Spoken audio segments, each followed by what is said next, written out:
Muy buenos días.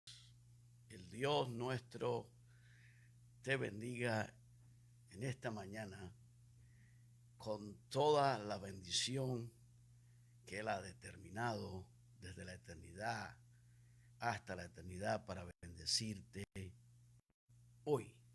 ¿Por qué hoy? Porque ayer ya pasó. Mañana no sabemos si vendrá. Por eso estás en compañía de tu programa. Hoy es un nuevo día.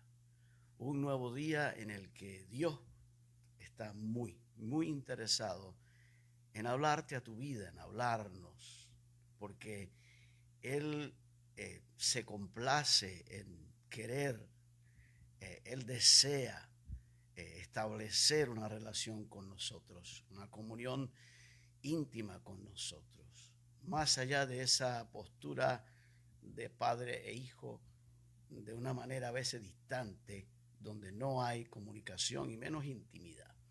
Dios quiere tener intimidad con cada uno de nosotros. Es por eso que este día lo ha hecho el Señor para bendecirte, para bendecirnos. Y por eso presta mucha atención a la palabra del Señor. Abre tus oídos en el día de hoy para que el Espíritu Santo utilice cada palabra del mensaje de Dios que lo tenemos en lo que conocemos Biblia o pequeña biblioteca con 66 libros, ¿cierto? Inspirados por Dios. Por tanto, no hablaré de mí, no hablaré de nadie, hablaré de Él, porque Él es el único que tiene el poder para salvarnos, el poder para restaurarnos, el poder para levantarnos si es que hemos caído, sanar nuestras heridas, ¿verdad? Sanar nuestras dolencias. Ese es el Dios al cual tú y yo, como cuerpo de Cristo, servimos en esta tierra. Así que continuando como segundo parte o segundo capítulo del tema, la fe sin obras está muerta. No nos dejemos engañar más por nosotros mismos y no nos dejemos engañar por nadie. No podemos pregonar a voz en cuello que tenemos fe, que somos cristianos, que somos ministros del Evangelio, que somos pastores, y nuestras obras, nuestra conducta, nuestras acciones dicen todo lo contrario. Si bien es cierto que nadie puede proclamar a voz en cuello que no tiene pecado, porque si alguien dice yo no tengo pecado, le hace a él mentiroso y en él no está la verdad. Y por tanto, si no está en la verdad, aún está en tinieblas, decía el apóstol Juan. No como el joven rico, porque cuando el Señor le dice al joven rico, eh, cuando él le pregunta qué debo yo de hacer para alcanzar la vida eterna, y el Señor les dijo y les recordó uno por uno de los mandamientos establecidos bajo la ley. Y de pronto el joven rico responde, yo todo eso lo he guardado desde mi juventud. Quiere decir que lo que le estaba de alguna manera diciendo, insinuando al Señor, que en él no había pecado, que él no había cometido adulterio, que él no había mentido, que él no había codiciado. Eso es contraproducente porque aún así, aún así, el Señor dijo que si tan solo yo codicio en mi corazón, si yo codicio en mi corazón a la mujer del prójimo, ya adulteré con ella en mi corazón. Entonces, creo que luego del joven rico tratar de alguna manera decir que no había cometido pecado, definitivamente el Señor le dice, pero te falta una cosa, porque el joven rico pregunta, ¿y qué más me falta? Yo esto lo veo como una arrogancia. ¿Y qué más me falta si ya cumplí todo? Bueno, con eso es suficiente para ser salvo si estamos guardando sus mandamientos. Bien, pero el Señor le dice, bien, listo, estoy contento porque has guardado los mandamientos, pero te falta una cosa. En otras palabras, ¿qué es lo que me falta si lo he cumplido todo? Te falta una cosa.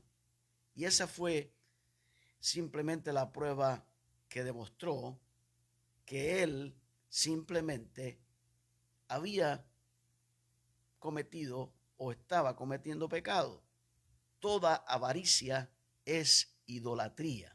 Quiere decir que al él escuchar el mensaje del Señor, al final dice que se fue triste. Entonces, te falta una cosa. ¿Qué me falta? Bueno, te falta que vendas todo lo que posees, o sea, todo lo que posees. Y ciertamente tú has cumplido todos los mandamientos que yo te dije. Ahora te digo, te falta una cosa. ¿Y qué me falta? Vende todo lo que posees, dáselo a los pobres, ven conmigo y anuncia el evangelio. Si ciertamente este joven rico hubiese estado cumpliendo al 100% los mandamientos del Señor, el dinero, las posesiones, las riquezas que él tenía, estaba en todo su derecho de haberla heredado o de haberla producido, porque Dios le dio al hombre el poder de hacer la riqueza, no hay ningún problema con eso.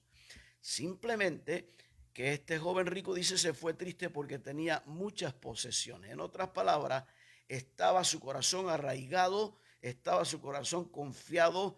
Las riquezas se convirtieron para él en el Dios que no debe convertirse nada en esta tierra material, nada en esta tierra temporal, pero que también es necesario, también es importante, no imprescindible en este caso, porque no puede hacer lo que Dios solo puede hacer. El dinero solo puede comprar comida, ropa, zapatos. El dinero solo puede comprar recursos que necesitamos en esta tierra, recursos que necesita la obra de Dios. Por favor, no ataquemos al dinero, no hablemos mal del dinero, lo digo entre comillas, mal del dinero, sino hablemos de la condición espiritual que nosotros tenemos dentro, que al Dios darnos dones y talentos, y nosotros tener la capacidad de producir riquezas, de tener la capacidad de administrar la riqueza, entonces luego pongamos y podemos endurecer nuestros corazones al punto de que los recursos que son temporales se conviertan en tu Dios, porque no améis al mundo ni las cosas que están en el mundo, porque el que ama al mundo, en este caso el mundo de la ideología, de las ideologías, de la filosofía humana vacía, de humanismo, quien ama al mundo y las cosas que están en el mundo, el amor del Padre no está en él. ¿Qué es amar al mundo y las cosas que están en el mundo? Es ponerla en el lugar de Dios, es ponerla en el lugar del Dios que te dio la sabiduría, que te dio la inteligencia, que te dio los dones naturales para llegar a donde has llegado espiritualmente y materialmente. Porque no solo cuando un corazón no está genuinamente transformado, lo va a corromper las cosas materiales. Hay hombres y mujeres con ministerios y dones espirituales que no han entendido que solo son colaboradores con Cristo, una vasija, un instrumento donde Dios ha depositado su grandeza en una vasija de barro para la gloria de Él. Entonces, si eso no lo hemos entendido, también cuando ves que la iglesia está creciendo, cuando ves que tu ministerio está en alza, corres el peligro de ser tentado con la arrogancia, con la prepotencia, con el orgullo. ¿Por qué? Porque nuestra naturaleza pecaminosa y caída, su tendencia es al pecado, es a la desobediencia, es a la arrogancia. Pero qué bueno que para eso llegó Cristo, para deshacer todas las obras de las tinieblas. El diablo vino a matar, hurtar y destruir, pero para eso apareció Cristo, para ayudarnos, para auxiliarnos, para rescatarnos de las garras del león, del oso, o sea, de Satanás mismo y sus demonios, para convertirnos en instrumentos, en vasijas de Dios, que en nosotros brille la luz de Cristo. Y estamos hablando del tema en cuestión acerca de la fe sin obras. Está muerta.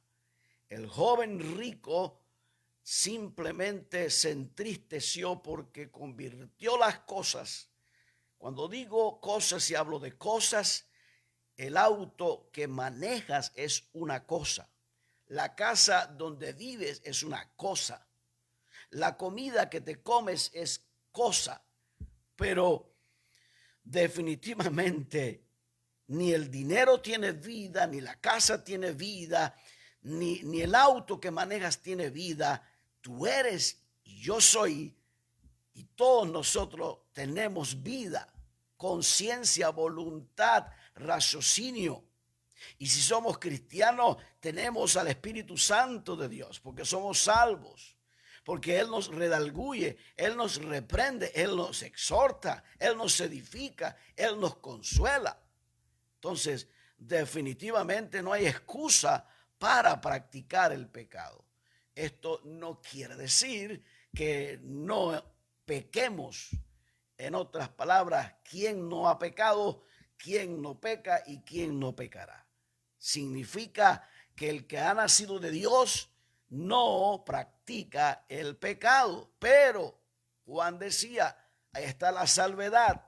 Pero si alguno de vosotros habéis pecado, si alguno han pecado en una área de su vida, simplemente tenemos abogado para con Dios, a nuestro Señor Jesucristo. Nadie te puede acusar, y si alguien te acusa por algo que has hecho ya siendo cristiano, simplemente le tienes que restregar en su cara: yo tengo un abogado.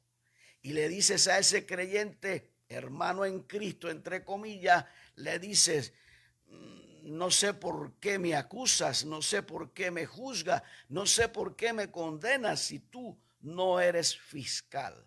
El fiscal es el diablo. ¿Por qué lo haces y me enjuicias si tú no eres el juez de toda la tierra, que es Dios?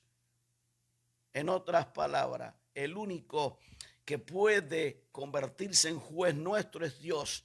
El único que intenta todo el tiempo ser el fiscal para buscar prueba y condenarnos todo el tiempo es Satanás y sus demonios. Pero el único que sirve de abogado defensor ante el Padre y ante las acusaciones del fiscal, que es Satanás, simplemente es Cristo Jesús, que está sentado a la diestra del Padre en las alturas, y allí ahora es abogado. Ahora es defensor. Ahora está por nosotros, para nosotros y con nosotros. Este es el Dios al cual tú sirves, al cual servimos. Entonces, es importante entender que el apóstol Santiago está diciendo: hermanos míos, en el capítulo 2, versículo 14, dice: hermanos míos, pregunta, ¿de qué aprovechará si alguno dice que tiene fe y no tiene obras? Preguntas. Número 2, ¿podrá la fe salvarle? ¿Cuánta gente por la fe han creído que Dios puede sanarle y han sido sanados? Los leprosos, ¿cuántos fueron sanados? Los 10. ¿Cuántos regresaron a dar gracia? 1. Entonces, definitivamente, la fe de salvación en Cristo y la fe que proclama el Evangelio es una fe que tiene obras, que tiene un resultado de conducta, de acciones según la palabra del Señor. Entonces, no nos engañemos más, no dejamos que nadie nos engañe, porque definitivamente la fe sin obras está muerta. Entonces, la pregunta queda ahí para ser respondida: ¿podrá la fe salvarle? Y él pone un ejemplo. Un ejemplo práctico de todos los días que nos puede estar sucediendo a cada uno de nosotros. Y si un hermano o una hermana está desnudo, o sea, están desnudos, porque habla en plural, y tiene necesidad de mantenimiento de cada día, quiere decir, tiene necesidad de las prioridades del ser humano, cristiano y no cristiano. Tiene necesidad del desayuno, del almuerzo, de la comida, pero por distintas crisis económica, política y social en nuestros países hay mucha gente que pasan días enteros sin comer algún alimento, y algunas veces con tanto esfuerzo logran comer una vez al día, y eso es hambre. Y definitivamente dice el apóstol, y si un hermano o una hermana están desnudos y tienen necesidad de mantenimiento de cada día, y alguno de vosotros, usted o yo, les dice, id en paz, calentados, saciados, pero no les dais las cosas que son necesarias para el cuerpo. No dice, ahí no está hablando nada de bendiciones espirituales. No, está hablando de necesidades que cada uno de nosotros en algún momento de nuestras vidas vivimos, y que tal vez ahora no, pero hay otros que la están viviendo. Y definitivamente dice, vamos a orar para que Dios provea, vamos a orar para que Dios abra puertas. Y definitivamente estamos siendo hipócritas, porque dice el apóstol ahora claramente, son necesarias para el cuerpo. No dice imprescindible para salvarme, porque si una persona en Cristo muere simplemente por cualquier situación, es salvo, pasa de muerte a vida, no hay ningún problema con lo eterno en este sentido. Pero dice que mientras estamos caminando sobre el planeta Tierra, donde quiera que vivamos, necesitamos bendiciones, provisiones, economía. No nos engañemos más, no nos confundamos más, porque el que ataca el dinero y muy bien le sobra y muy bien está rebosada su cartera, y se paran en el púlpito y hablan mal del dinero, y entonces tienen recursos para proveerle la necesidad de otros en su país, Cuba. Entonces eso es una vida de doble moral, es hipocresía. Oh, Dios me ha bendecido, Dios me ha bendecido. Escuchaba en una reunión en el presbiterio de Camagüey, cuando allí ejercía el ministerio en Cuba. Y decía un ministro, Dios, no nos podemos quejar, Dios nos ha bendecido. Y otro ministro salta y dice de esta manera, esta fue mi experiencia, no sé la suya, pero la mía fue esta. Dice el otro ministro, sí, claro, Dios nos ha bendecido a nosotros los que hemos viajado al extranjero. Esto te dice mucho. A buen entendedor, con pocas palabras basta. A nosotros que hemos viajado al extranjero y podemos andar con 3, 4 pares de zapatos, podemos andar con diferentes mudas de ropa. Pero ¿y qué pasa con los ministros en Cuba que no han viajado y no viajarán nunca? ¿Sabe por qué le digo esto? Porque yo tengo testimonio y evidencias de haber ministrado en mi país como evangelista alrededor de 300 y tantas, 400 campañas evangelísticas, de que dentro de ellas también eran visitas de cuando ejercí el cargo de tesorero nacional de los embajadores de Cristo. Y yo vi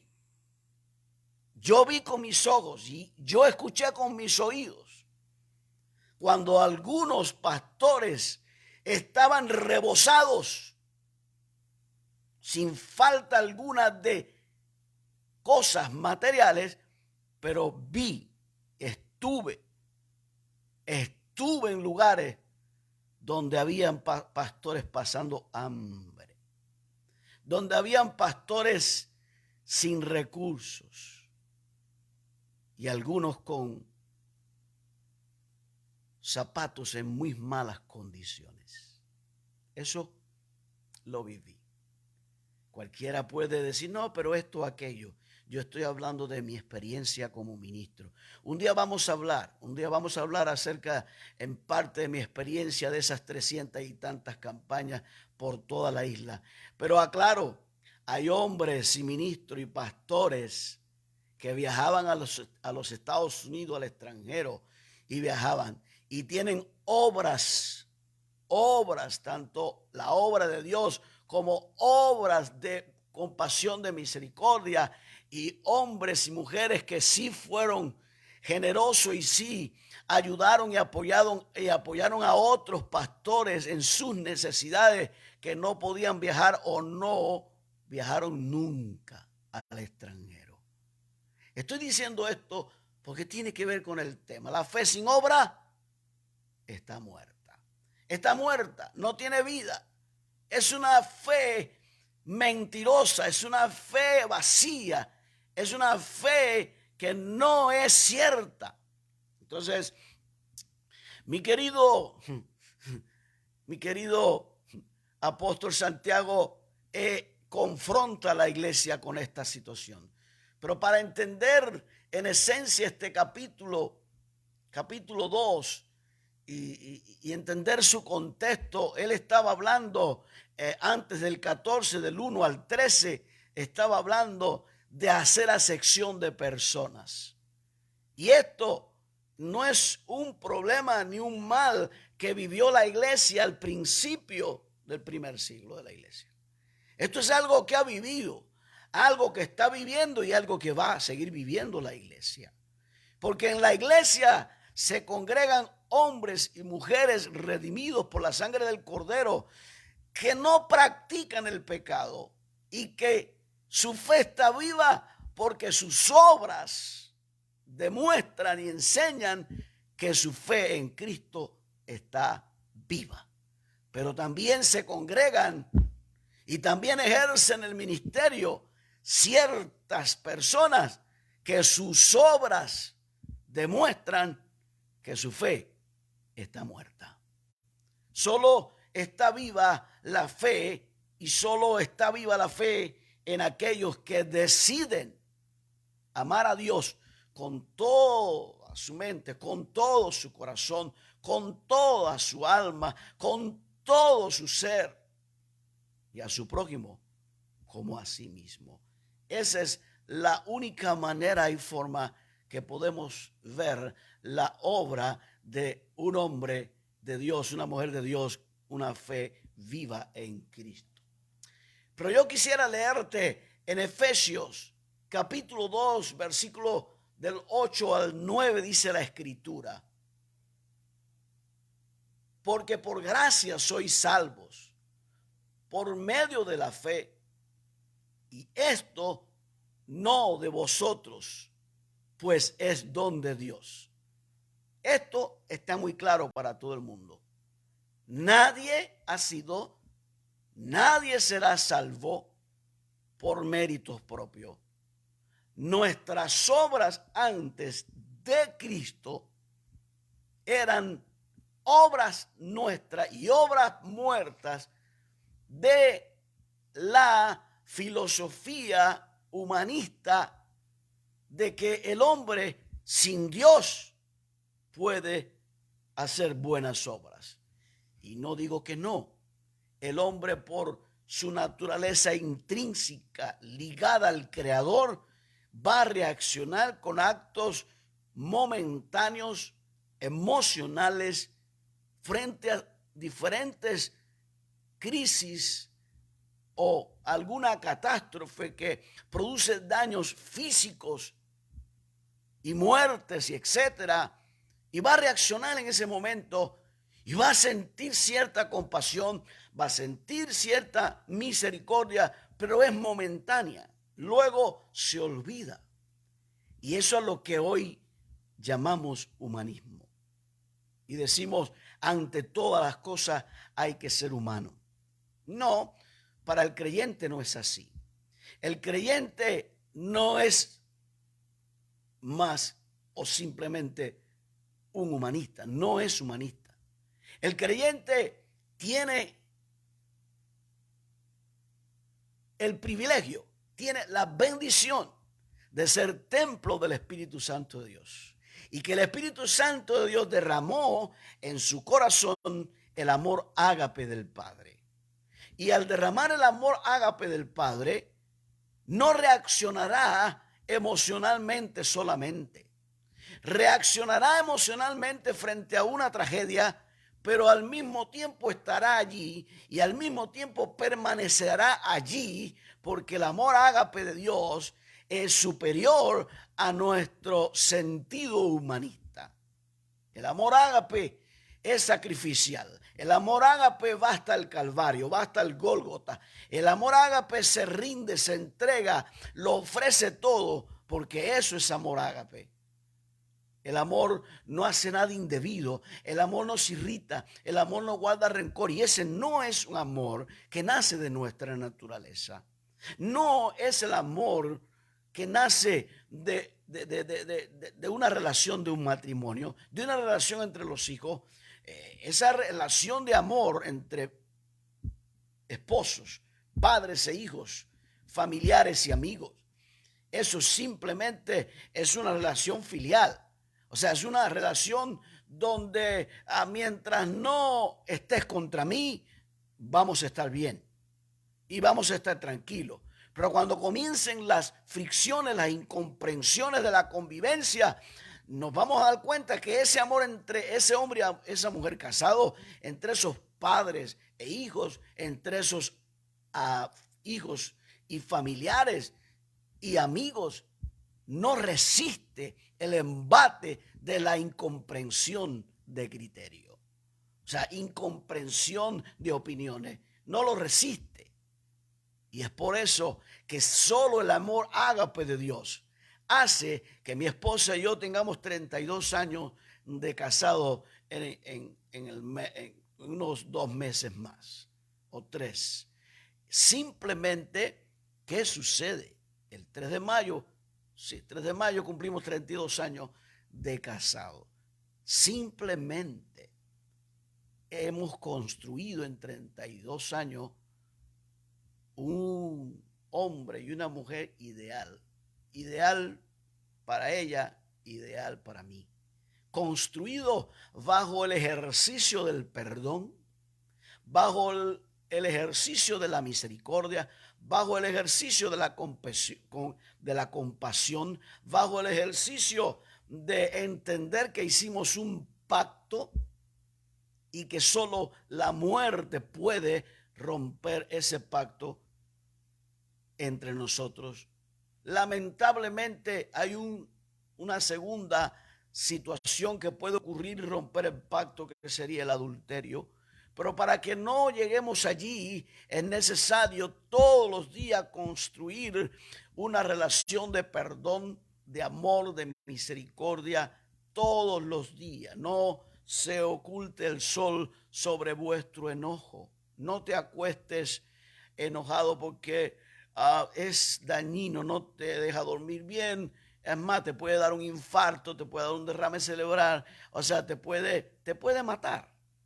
O sea, el enojo de una semana, el enojo de 2 semanas, el enojo de 3 semanas te puede matar. Pero a veces hay gente que son tan fuertes física y emocionalmente que pueden estar enojados la vida entera y siempre se va a morir o se va a dañar el más débil. Hay gente que son guerreros en la carne, ojalá fueran guerreros en el espíritu, que serían poderosos en las manos del Señor. Pero hay gente guerrera en la carne al punto de ya no hacerle ningún daño cualquier conflicto e incomprensión de una semana o 2 en la familia. Por tanto, las obras son el resultado de nuestra salvación en Cristo. Lo vamos a leer en la Escritura. Esto no es un invento de Moisés Rojas. Esto es Biblia. Efesios capítulo 2, versículo 8 al 9 dice el apóstol: porque por gracia sois salvos por medio de la fe, y esto no de nosotros, no de vosotros, pues es don de Dios. Versículo 9. No por obras, para que nadie se gloríe. Quiere decir que una de las cosas que ocurre en la sociedad es cuando alguien hace obras de caridad. Si no tiene a Cristo, hay un alto por ciento de que la obra de caridad que está haciendo tiene un doble propósito, una doble intención. Y es ser visto de los hombres, número uno. Hago las obras de caridad porque tengo posibilidades o poder económico, y hago las obras de caridad esperando a cambio un favor de esa persona. Ya esa persona que ha hecho estas obras de caridad ya ha sido recompensada, ¿cierto? Puede ser recompensada o no, pero el Dios de los cielos examina nuestras motivaciones cuando hacemos obras. Entonces, hay mucha gente que no conocen a Dios y que hacen obras y que Dios los examina. Hay mucha Biblia, después vamos a hablar de eso. Gente que aún todavía no han conocido a Dios, gente que todavía aún no han recibido a Cristo, gente que todavía no son templo del Espíritu Santo, pero sin embargo tienen una formación y un corazón formado por valores en su familia, y que su corazón tiene una inclinación muy buena y excelente, y Dios la examina. Y Dios tiene en cuenta a estas obras de estas personas que aún todavía no son discípulos de Cristo. Entonces, pero no les salva y no les da mérito para salvarse. Las obras, dice, para que nadie se gloríe, porque muchos tendrán el poder de hacer obra y dirían, mira cuántas obras yo he hecho. ¿Cuántos recuerdan la historia de un publicano y de un fariseo que fueron al templo? El fariseo se dio con las manos en el pecho y puesto en pie decía, yo que ayuno tantas veces a la semana, yo que hago esto y yo hago lo otro, no soy pecador como este publicano.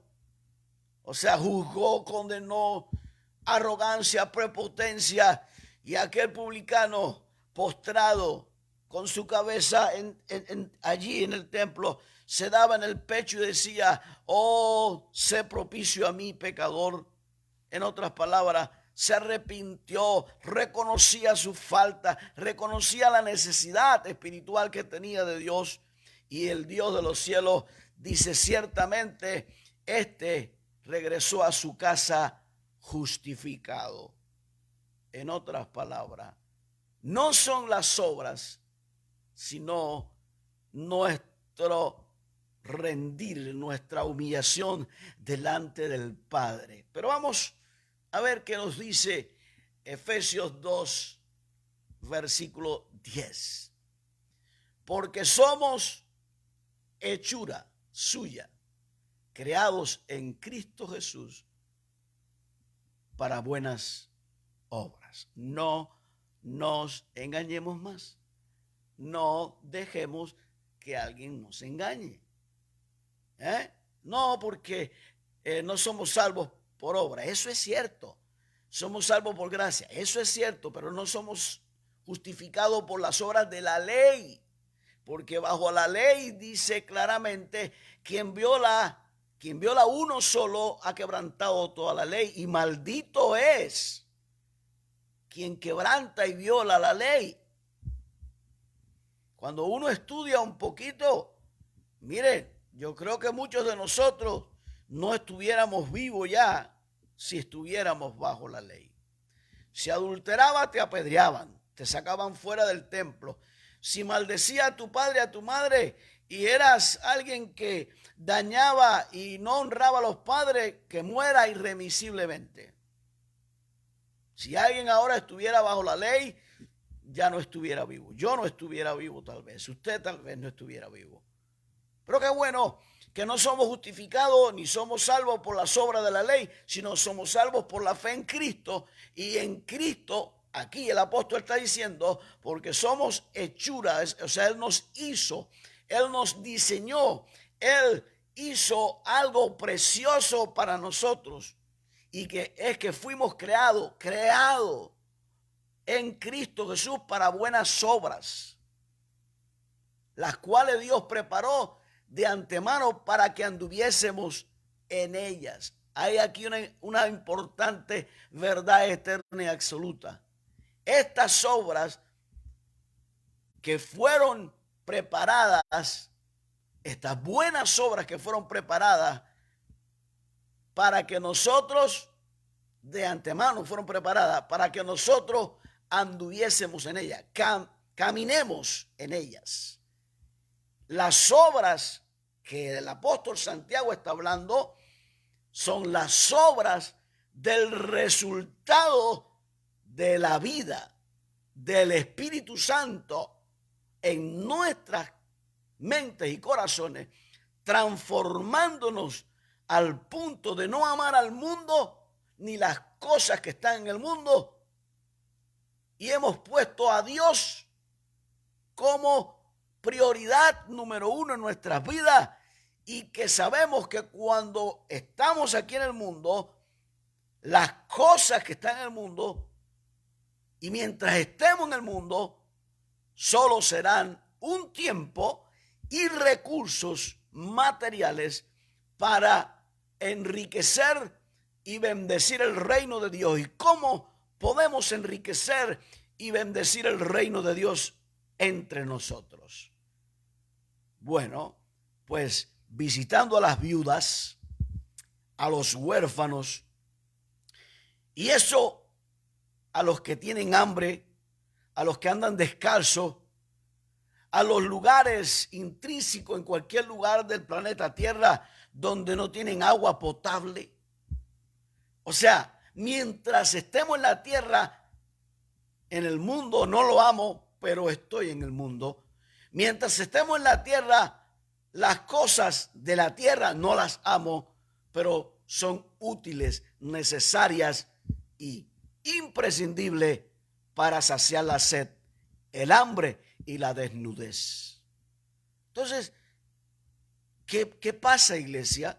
¿Qué sucede, iglesia? Entendamos eso. Estamos aquí no solo para ir al culto el domingo y alabar a Dios y adorarlo y decir qué bueno, hubo una presencia de Dios tremenda en el servicio, qué bueno, el pastor trajo una palabra poderosa, pero ¿qué hacemos con esa presencia? ¿Qué hacemos con esa palabra poderosa que Dios dio a través del pastor? ¿Qué hacemos el lunes? ¿Qué hacemos el martes, el miércoles, el jueves, el viernes? ¿Qué hacemos?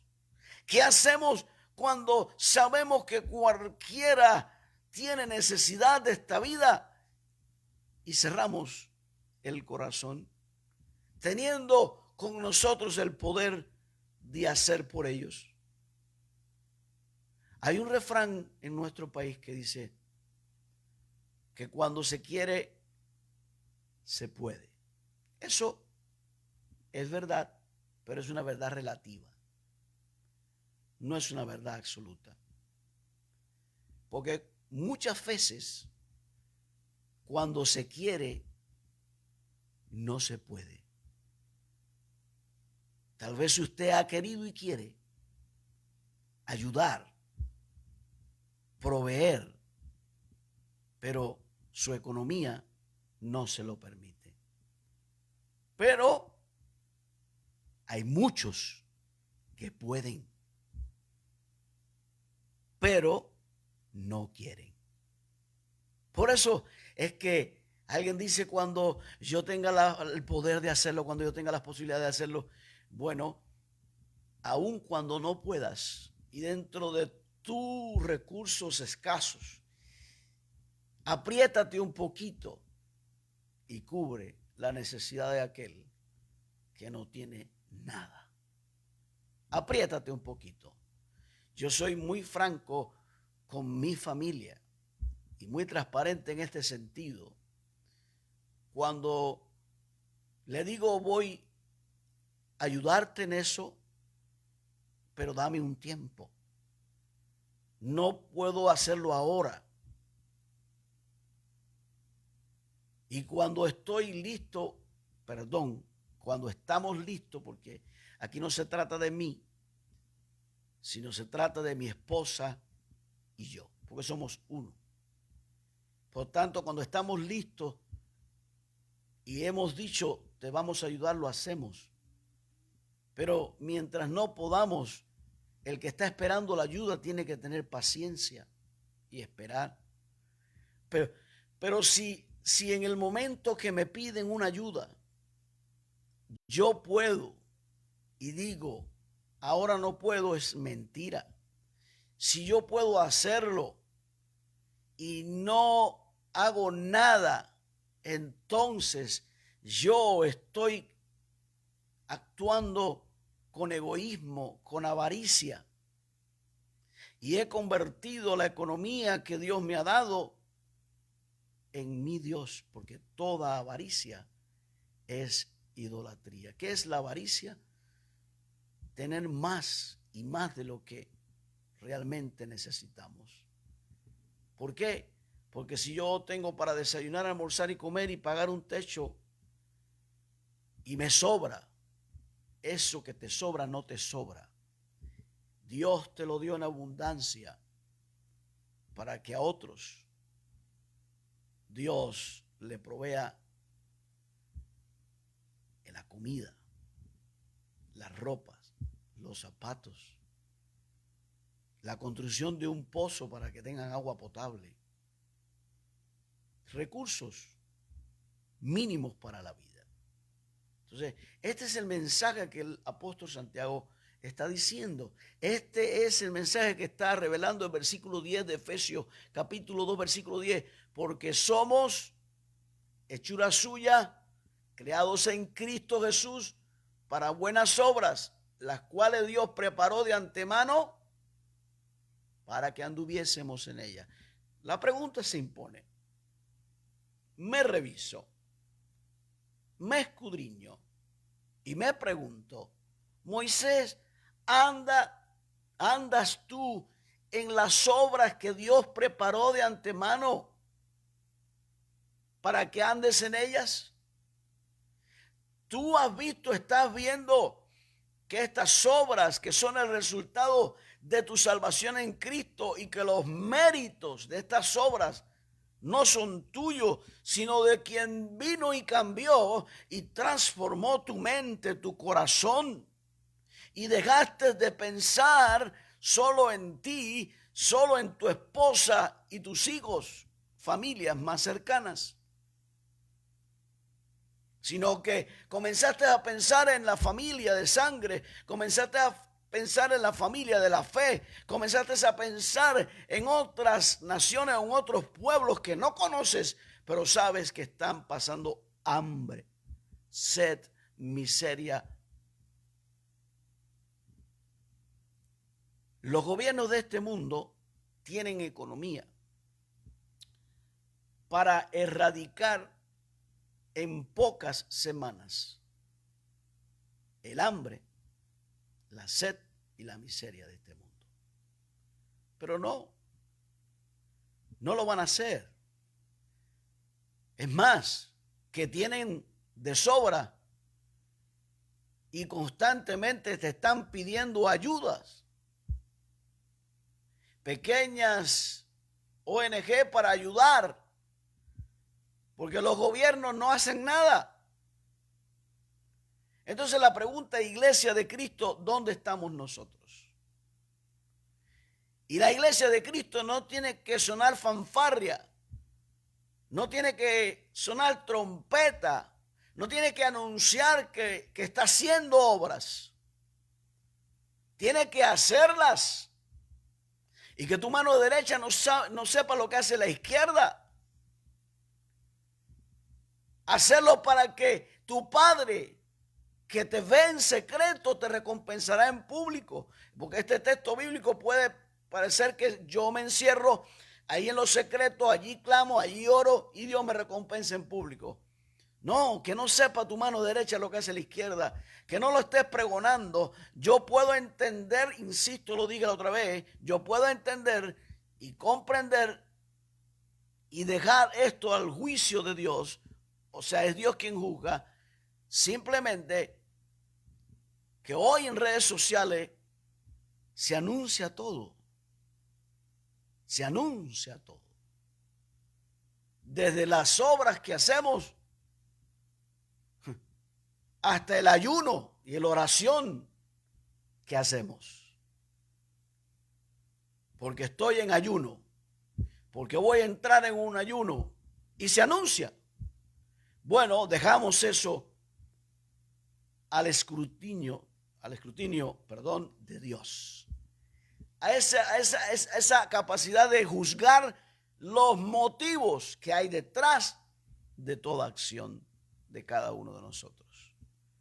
Las obras fueron hechas, fueron preparadas de antemano para que nosotros anduviésemos en ella.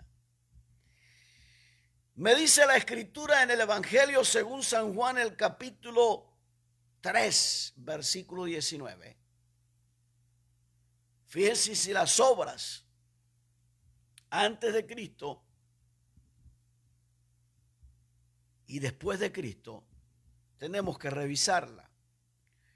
Y esta es la condenación, porque la luz vino al mundo y los hombres amaron más las tinieblas que la luz, porque sus obras eran malas. ¿Por qué alguien no quiere venir a Cristo? ¿Por qué alguien no quiere recibir a Cristo? ¿Por qué alguien no quiere abrir su corazón y recibirlo?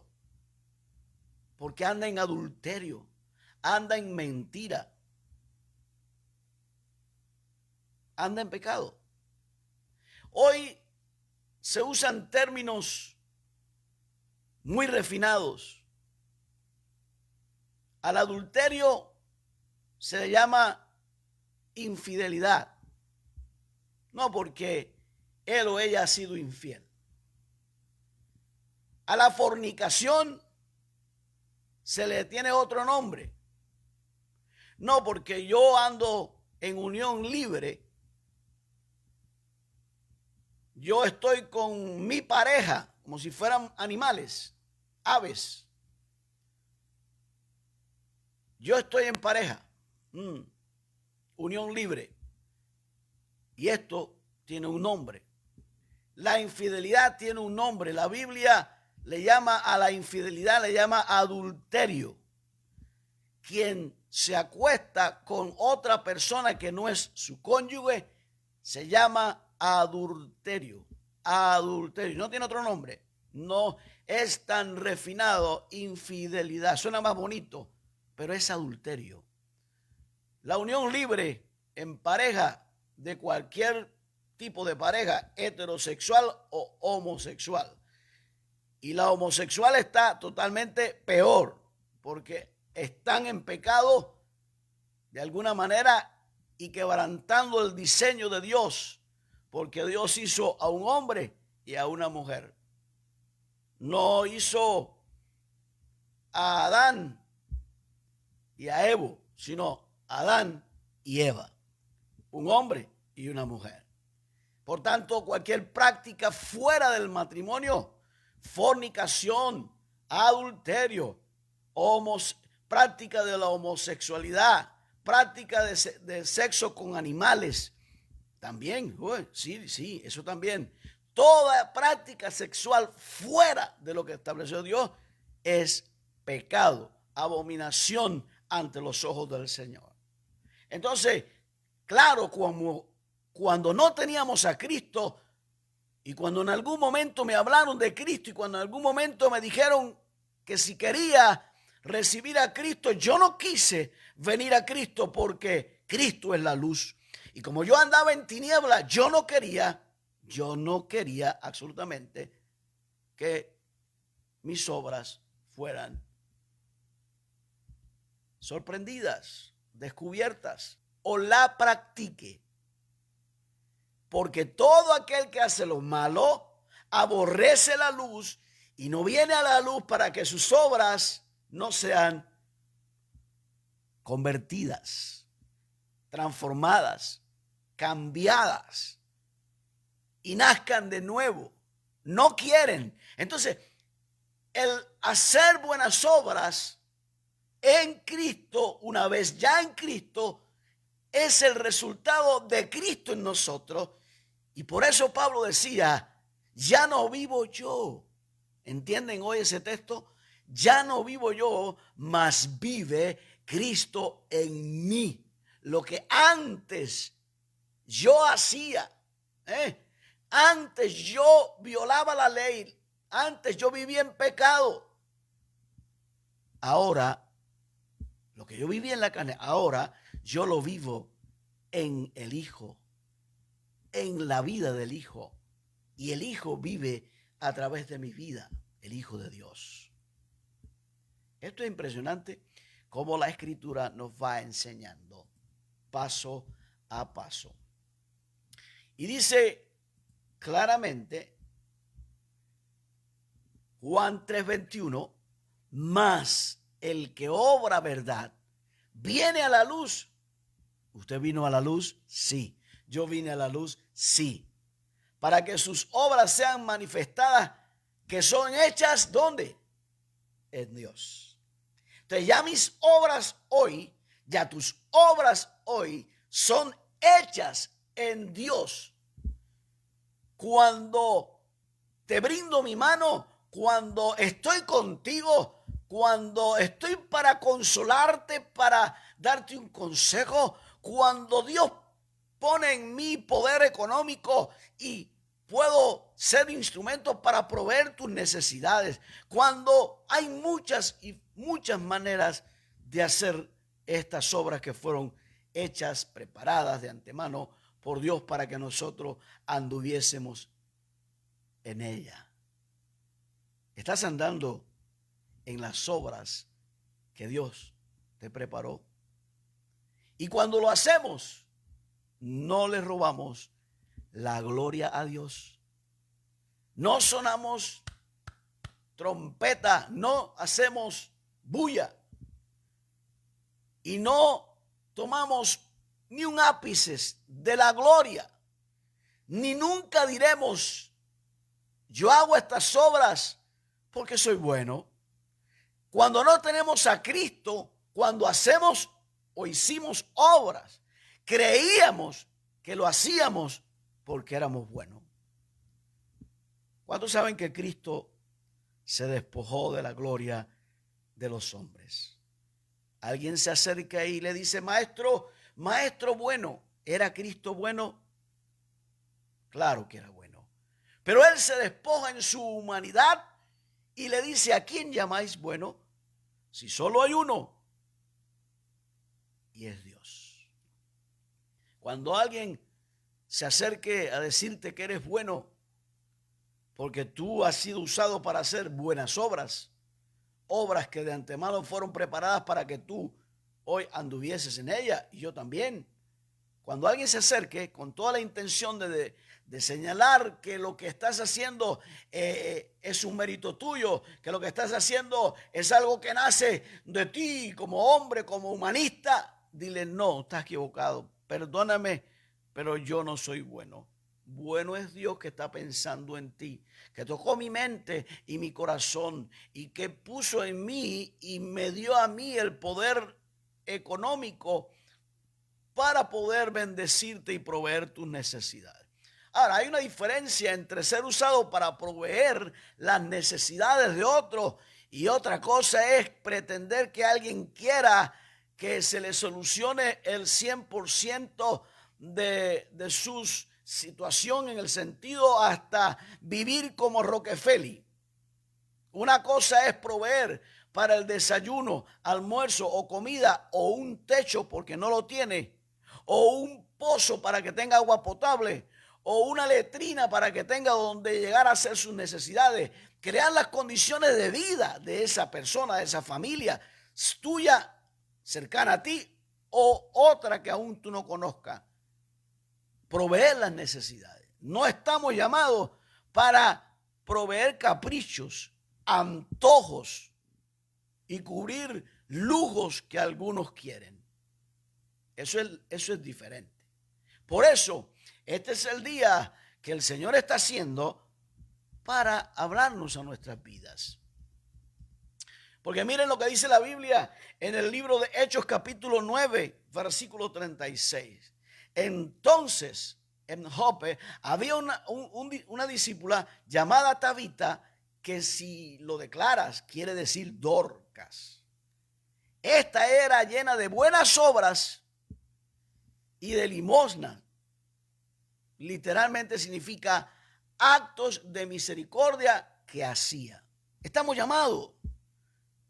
Y esto no significa que estas obras que yo hago es para ser salvo.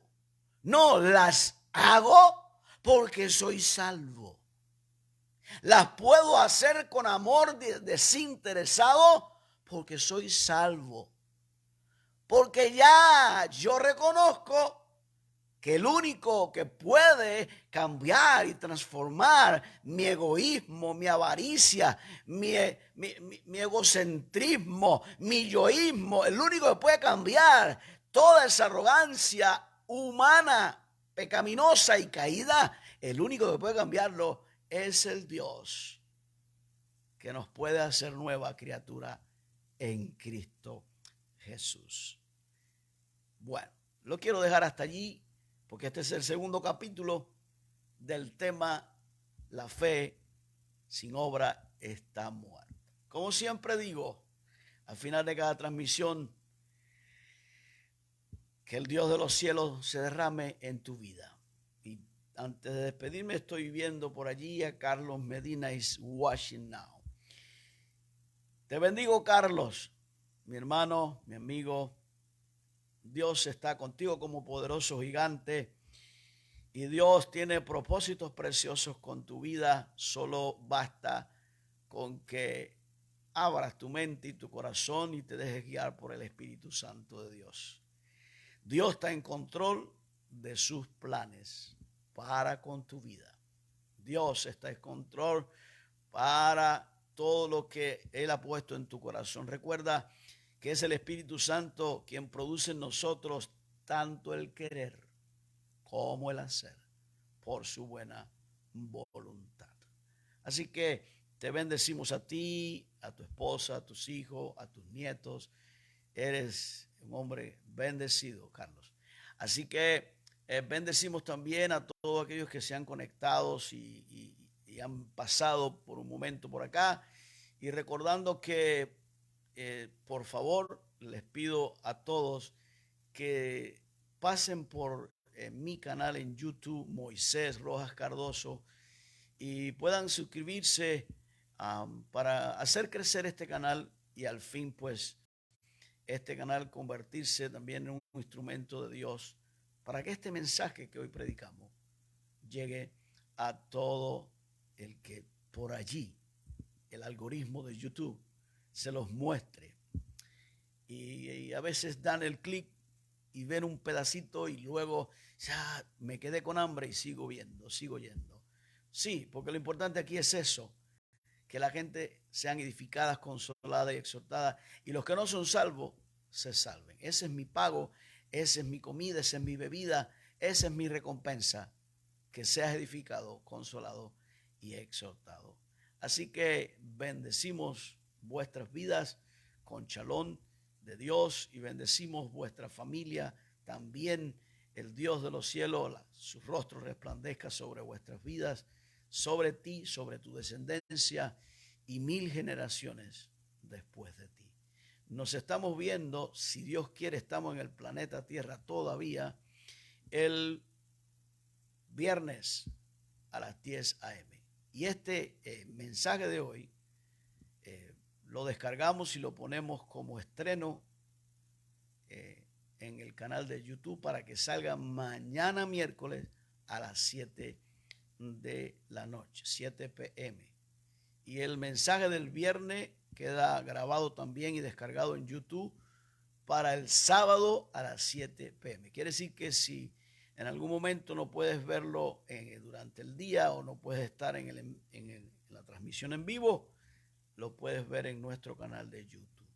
Dios te bendiga, Dios te guarde, y si Dios quiere, nos estamos viendo el viernes. Recuerda siempre, como al final de toda transmisión, Maranata, Cristo viene pronto.